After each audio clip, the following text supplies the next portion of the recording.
சீசன்ல எவ்வளவோ அசிங்கம் நடந்திருக்கு, எவ்வளவோ கேவலமான அபியூஸான 18+ கண்டென்ட், ஆபாச கண்டென்ட் நடந்திருக்கு. ஆனால் பிக் பாஸ் வரலாற்றுலேயே எந்த சீசன்லையும் நடக்காத ஒரு விஷயம் இந்த சீசனில் நடந்திருக்கு. என் கிணத்த காணோன்னு வடிவேலை தேடுற மாதிரி ப்ரோமோவை காணோன்னு மக்கள் எல்லாரும் தேடிக்கிட்டு இருக்காங்க. இன்னைக்கான 3வது ப்ரோமோ போடவே இல்லை. ஏன் போடலை அப்படின்னா எதை போடுறதுனே அவங்களுக்கு தெரியலை. ஏன்னா முதல் 2 ப்ரோமோ போட்டு வெளியில் பயங்கரமான கான்ட்ராவர்சியை கிளப்பி விட்டுருச்சு. முழுக்க சேனல் மேலே மக்களுடைய கோபமும் ஆதங்கமும் அதிகமாக திரும்பி இருக்கு.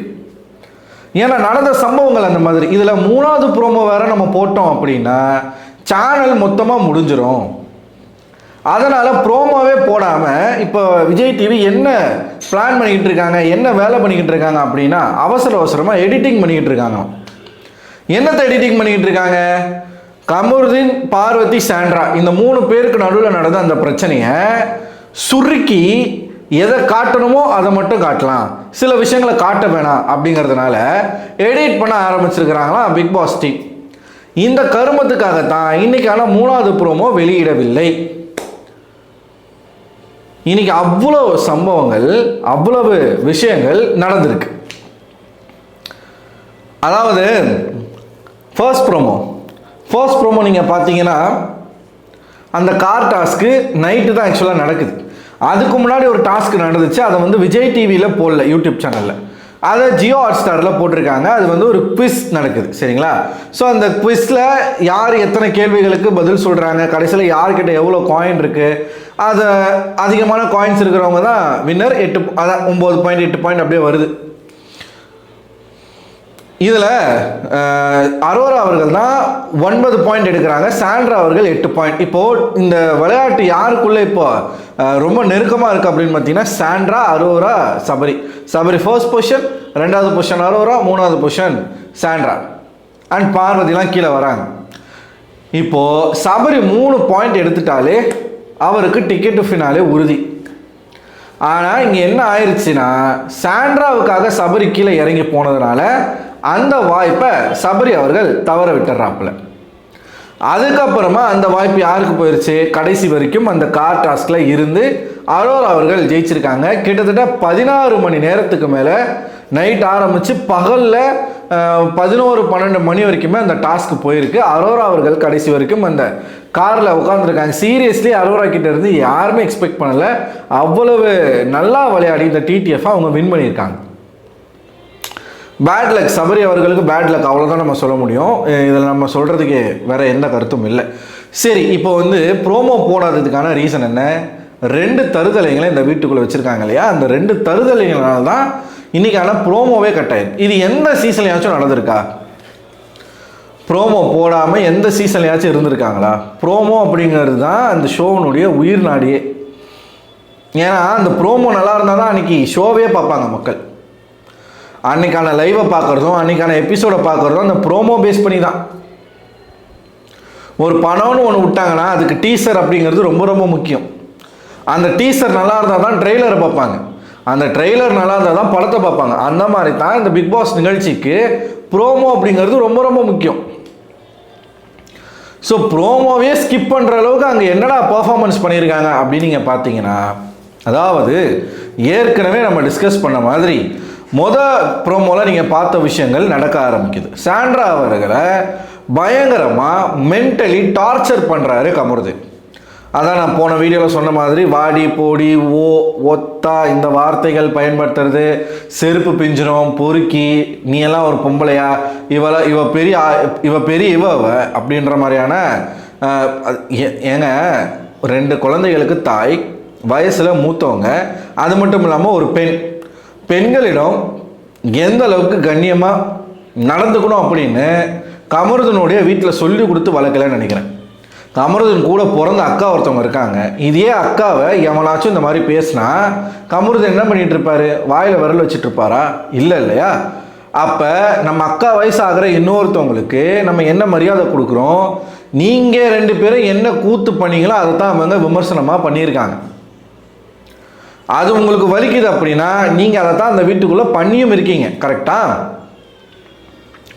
ஸோ அந்த காண்டு வன்மத்தை எல்லாம் மனசுக்குள்ளே வச்சுக்கிட்டு சாண்ட்ராவை மென்டலி ப்ரெஷர் பண்ணி கீழே இறங்க வைக்கணும் அப்படின்னு முயற்சி பண்ணியிருக்காங்க. அது நடக்கலை. அது ப்ரோமோவில் நீங்கள் பார்த்துருப்பீங்க. ஸோ அது நடக்காத காரணத்தினால பீவதி என்ன பிளான் பண்ணுறாங்க அப்படின்னா, அதாவது சாண்ட்ராவுக்கு இந்த சைடு இப்படி கை வச்சுருக்காங்க, சாண்ட்ரா கிட்ட இப்படி கை வச்சுருக்காங்க பேக் சைடில்.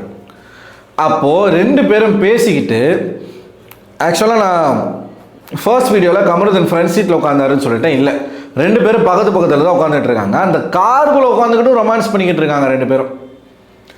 மேலே கை போட்டுக்கிறதும், நெருக்கி உட்காந்துருக்கிறதும், ஒரு மாதிரி ஒரு கண்ணிலேயே ஒரு லுக்கு விட்டுக்கிறதும். ஸோ அந்த மாதிரி அவர்கள் பண்ணிக்கிட்டு இருக்காங்க. அதைத்தான் விக்கல்ஸ் வந்து இவ்வளோ இதுலேயும் உங்களால் எப்படா ரொமான்ஸ் பண்ண முடியுதுன்னு சொல்லி கேட்டிருப்பாப்புல. அது அங்கே தான் நடக்குது. சரிங்களா?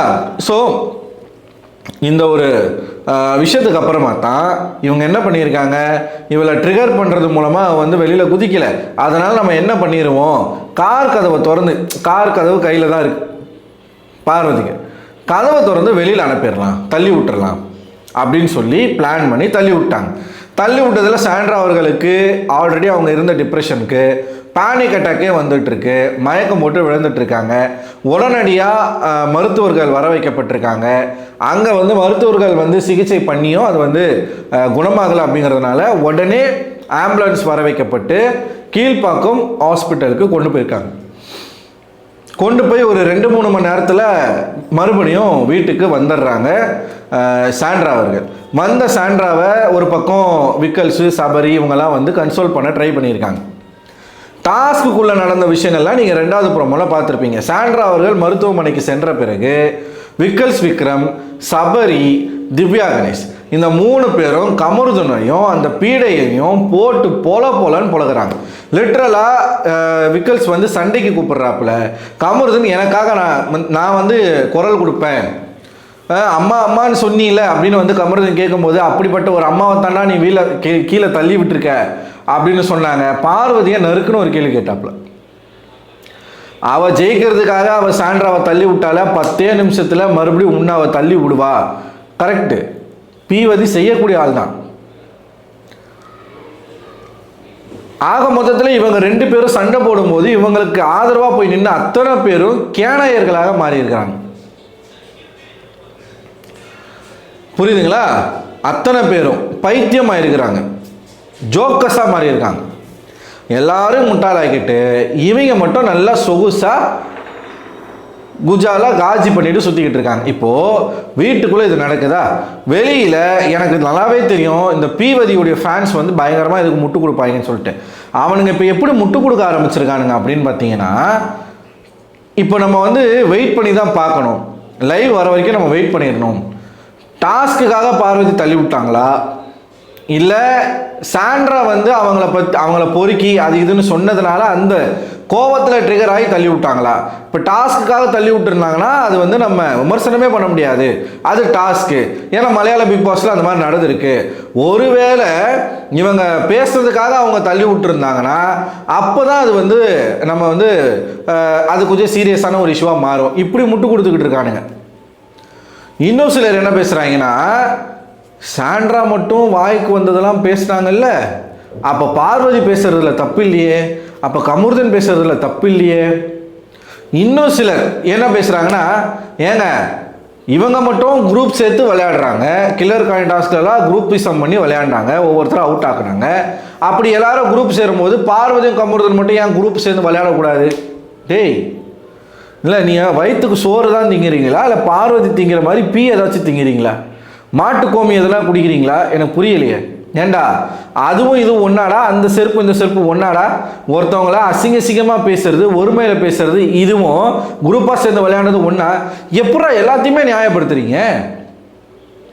சாண்ட்ரா பொறுக்கின்னு சொன்னாங்களாமா, அதனால் அவங்க பேசுனாங்களாமா? டேய், இல்லை நான் உங்ககிட்ட கேட்க விரும்புகிறது என்னென்னா, இந்த பார்வதி இவ்வளவு தூரம் பண்ணியும் கூட மறுபடியும் கமருதன் கூட சேர்ந்து ஒரு விஷயத்த பண்ணுறாங்க. பியோர் காஜிக்காக தான் அதை பண்ணுறாங்க. இப்போ வரைக்கும் இப்போ கூட எப்படா நீங்கள் சப்போர்ட் பண்ணுறீங்க? எனக்கு அது மட்டும் புரியவே இல்லை. எப்படி தான் இவங்களுக்கு வந்து வாய் வருது, கூசலையா? அவளை கேமர்னு சொல்கிறதுக்கும் நல்லவன் சொல்கிறதுக்கும் சீரியஸாக கூசலையா வெயிட் பண்ணிக்கிட்டு இருக்காங்களாமா லைவில் நடக்கணும். அதுக்குள்ளே வந்து எந்த ஃபேக் நரேட்டிவ்ஸும் யாரும் வந்து ஸ்ப்ரெட் பண்ணாதீங்க. ஹேட்டர்ஸ் வந்து ஃபேக் நரேட்டிவ் செட் பண்ணுறாங்களாம். இவள் ஒரு ஆள் மாரி இவளுக்கு வந்து ஃபேக் நரேட்டிவ் வேறு செட் பண்ணுறதுக்கு வேறு நாங்கள் உட்காந்துருக்கோமா, எங்களுக்கு வேறு வேலையே இல்லையா? விக்கல்ஸ் கேட்ட மாதிரி தான், எனக்கு வேறு வேலையே இல்லையா? உன்னை தப்பாக பேசுகிறது தான் என் வேலையா? நீ என்ன நடத்துகிறீங்களோ என்ன நடக்குதோ அதைத்தான் ஏன் பேச முடியும்? இது வந்து மன்னிச்சுட்டு சாதாரணமாக விடுற விஷயம் கிடையாது. இப்போ எல்லாரும் எதிர்பார்த்துக்கிட்டு இருக்கிறது ஒற்றை நம்பர். ஏற்கனவே நான் சொல்லியிருக்கேன், விஜய் சேதுபதி அவர்கள் ப்ரோமோ கட் பண்ணுற அளவுக்கு இந்த வாரம் ஒரு பிரச்சனை நடந்திருக்கு. ஆக்சுவலாக 3 பாசிபிலிட்டிஸ் இருக்குது விஜய் சேதுபதி செய்யறதுக்கு. ஒன்று, கமருதனுக்கு உச்சக்கட்ட தண்டனையாக ரெட் கார்டு, இல்லைனா பார்வதிக்கு ரெட் கார்டு, 2 பேரில் யாருக்காச்சும் ஒருத்தர் உச்சக்கட்ட தண்டனையாக ரெட் கார்டு கொடுக்கலாம் வாய்ப்பு இருக்கு. 2வது, ரெட் கார்டெலாம் கிடையாது, ஒரு எல்லோ கார்டு, இல்லைனா கமருதனையோ இல்லை பார்வதியோ எவிக்ஷன் பண்ணுறது, வெளியே அனுப்புறது. இது 2வது பாசிபிலிட்டி. 3வது பாசிபிலிட்டி என்ன அப்படின்னா, ஆஸ் யூஷுவல் இது ஒரு டாஸ்கில் நடந்த ஒரு பிரச்சனை, இதை பற்றி நம்ம பெருசாக பேச வேணாம் அப்படின்னு சொல்லிட்டு சுபிக்ஷா அவர்களை வாக்கின் அடிப்படையில் வெளியில் அனுப்புறது. இந்த 3 விஷயம்தான் பண்ண முடியும். எனக்கு தெரிஞ்சு இதில் 3வது விஷயத்தை தான் விஜய் சேதுபதி பண்ணுவாருன்னு நான் ஆணித்தரமாக நம்புகிறேன். ஏன்னா இத்தனை நாள் வராத தைரியம் விஜய் சேதுபதிக்கு இப்போ வரப்போகுதா என்ன? அவர்கிட்ட கொஞ்சம் கூட அந்த தைரியம் தெம்பும் திராணியும் கிடையவே கிடையாது. ஆஸ் யூஷுவல் அடுத்த வாரம் இவங்க சுத்த போகிறாங்க. பிரஜன் அந்த வீட்டுக்குள்ளே வந்து செவில் காட்டி ஒன்று வைக்கணும். அப்போ தான் இந்த பிரச்சனை வெளியில் போகும். இந்த வீக்கெண்டில் கண்டிப்பாக ஹவுஸ்மேட்ஸ்னால இந்த விஷயம் பேசப்படும். எல்லாரும் கண்டிப்பாக கம்ப்ளைண்ட் வைப்பாங்க. அப்போ தான் தெரியும் விஜய் சேதுபதி பருப்பு என்ன வேகுதுன்னு. ஸோ இன்னும் கொஞ்ச நேரத்தில் வந்து அந்த கார் டாஸ்க் ஆரம்பிக்க போகிறாங்க. ஆரம்பித்த உடனே நம்ம வந்து அங்கே என்ன நடக்குது அப்படிங்கிறத நம்ம பொறுத்திருந்து பார்த்துட்டு அதுக்கப்புறமா நம்மளோட கருத்தை வீடியோவில் சொல்லுவோம். ஸோ நீங்கள் என்ன நினைக்கிறீங்க? இன்றைக்கான ப்ரோமோவே ஸ்கிப் பண்ணியிருக்காங்க. அந்தளவுக்கு ஷோ ஒஸ்ட்டாக போய்கிட்டு இருக்கு அப்படிங்கிறது நமக்கு நல்லாவே தெரியுது. ஸோ இதெல்லாம் வச்சு விஜய் சேதுபதி இந்த வீக்கெண்டில் அட்ரஸ் பண்ணுவாருன்னு நீங்கள் நினைக்கிறீங்களா? ஆக்ஷன் எடுப்பாங்க நீங்கள் நினைக்கிறீங்களா? உங்களோட கருத்துக்களை மறக்காமல் கமெண்ட் பாக்ஸில் கமெண்ட் பண்ணுங்கள். அடுத்த ஒரு வீடியோவில் உங்களை சந்திக்கிறேன். அதுவரை உங்களை விடைபெறுவது நான் அரவிந்தன்.